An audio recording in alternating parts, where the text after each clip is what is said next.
সবাই সমানভাবে আজ থেকে পাহারা দেয়। দরকার হলে আমিও আমার এলাকায় পাহারা দিতে নামবো, এবং আমি সব 294টির কেন্দ্রে, 294টা তৃণমূল প্রার্থী, দার্জিলিং এও যে 2টো প্রার্থী আছে অনেকদের, আমাদের সাথে জোট আছে, সবাইকে বলবো নিজেরা ক্যান্ডিডেটরা পাহারা দিন।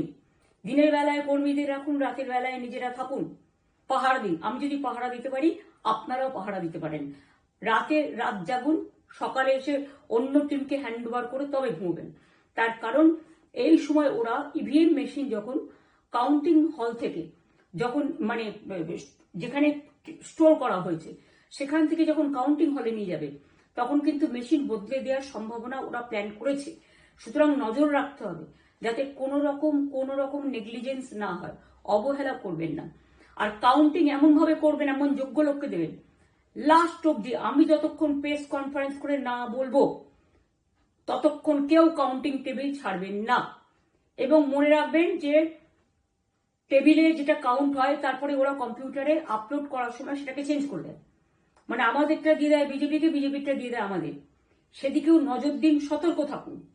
এবং আমি নিজেও কাউন্টিং হলে হানা দেবো, কারণ আমি অ্যাজ এ ক্যান্ডিডেট যেতেই পারি, সেরকম সব ক্যান্ডিডেট বসে থাকবেন।